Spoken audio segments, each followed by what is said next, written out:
Hello everyone, my name is Daniel Pyatt and welcome to my YouTube channel. My goal is to help as many martial artists as possible in their journey and study of Bujutsu, whether you're a complete beginner or an experienced martial artist.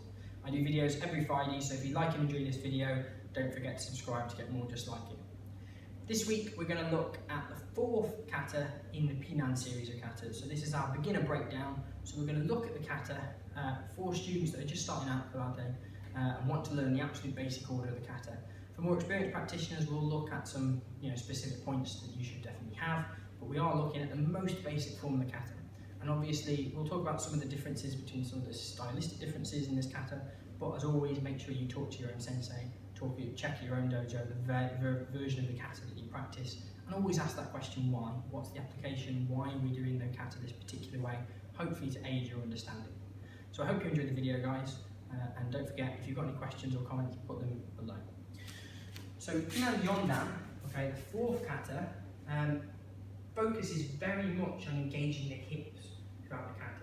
So by this point, it's really important that you're beginning to unify your body. And so that should be really evident in this kata. So the first two moves are very similar to Pinan Shodan, but the distinction is that rather with the hands being here, they are now here. Okay, so there's a distinction on the hands being open. The actual technique that you're doing, and you can check out some of our bunkai in the description below for the first bit of this kata, so I'll put a link in the comments bit. Well, you're being a little bit more precise because you're using the edge of the hand rather than the fist for striking. When you do the first move, you should focus on dropping because you're going to go into back stance, but you're going to go forward, which is difficult. Some versions of this kata are practiced with the arms coming back and out first. We don't do that, we just come from Yodachi and just come straight in to the first technique. The biggest mistake is that because we go into back stance in the first move, that we end up doing this. We end up putting weight too much on the front foot. So instead focus, like we talked on Pinan Shodan, on dropping the knot of the belt, so bringing that you down.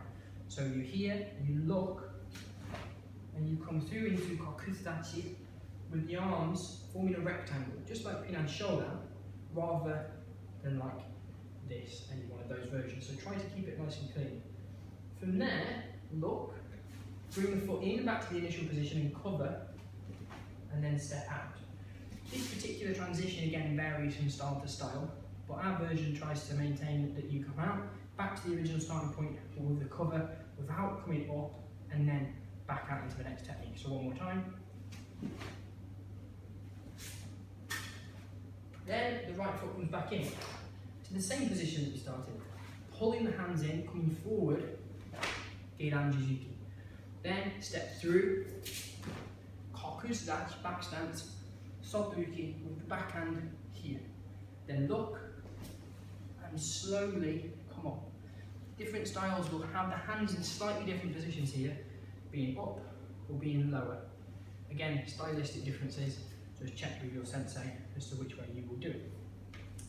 So for us, this hand is level with the shoulder, as if I was holding a pole. It would go through my shoulder to here. Hand back in. In the basic version of this kata that we practice, the feet stay still. There isn't a step. Some styles will have that. So we look, 1, 2, land with shoulder width. So the hip will come through with the moshi enpi. So for us, we can bring the enpi to the hand, to there, and then come up to repeat. 1, 2, 3. Then split the hands and look, move the back foot just an inch, and come across with our parry. So from here, we look, come up. Another version that you may want to consider, depending on your style, uses different stances. So speak to your sensei about which way you do it. From here, again, there's sometimes variation. So in some styles, the hand is higher. So it comes more here. Sometimes it's here, sometimes it's here, and I'm sure there are more the ones that I know. But you can see the hand position varies, and that therefore means the application varies. So sometimes we're coming in as a strike, sometimes we're coming in to take the arm, sometimes we are parrying either the arm or the leg. So again, think about whichever version you practice, why do I do it that way? So once we've got to here, we then follow through. Maegeri, land. This hand for us rolls, so it takes the front hand, and we come over, urakin, striking onto the bridge of the nose, or to the jaw if you've moved out to the side of your opponent. So from here, in neckwash dachi with the kiai. Then we spin. So we're here, in neckwash dachi, soto yuki, hand back, press the foot, don't lift, maegeri, land, junzuki, yakuzuki, look, draw back, soto yuki, maegeri, junzuki, yakuzuki, look, block. So for us, we drop into kokuzu dachi, but it is also common to come into neckwash dachi for this particular section. From here, as my opponent attacks, he attacks where I am.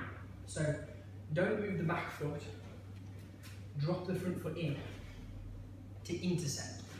The backhand is here consistently. Now as you step forward, try to block and land at the same time.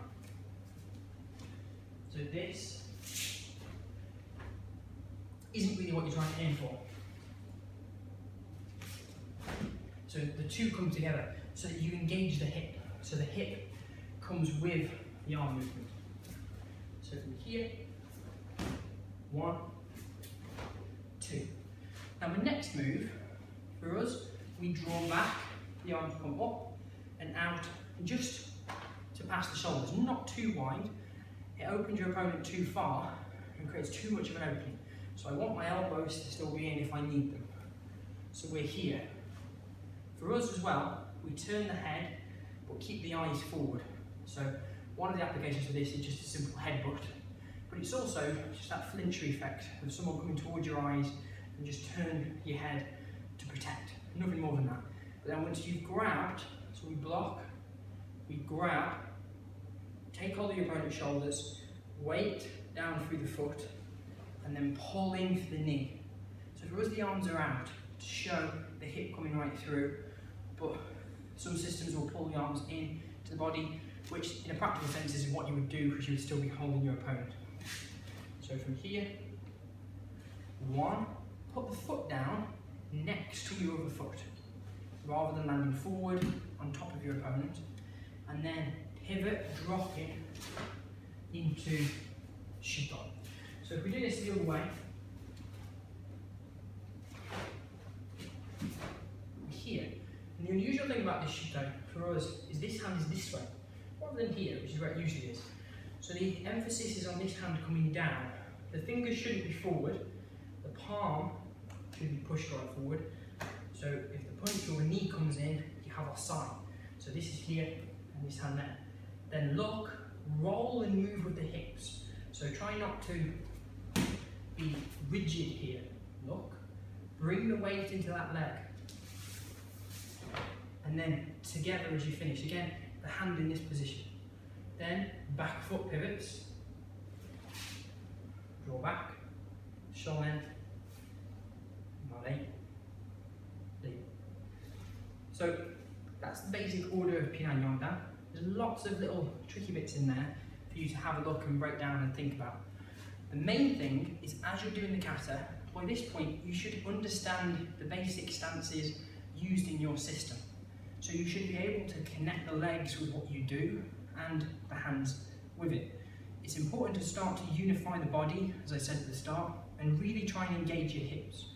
So you should be trying to develop quite a bit of power when you're doing this kata and really unifying through your core. Think about your breathing, think about your timing, and above all, don't rush this kata. There are nice points where you should pause, but you should, when you execute your technique, execute it with power, execute it with speed and precision. So you really want to try and get good control over your body through this kata. I would say that this is possibly one of the most challenging of the Pinan katas to learn. That's my own personal opinion, Pinan Yodan equally is quite challenging, but this kata really is a kata that will help you get to that next level that you need to understand when you're doing the katas that come later, like Kushenku or Pasai.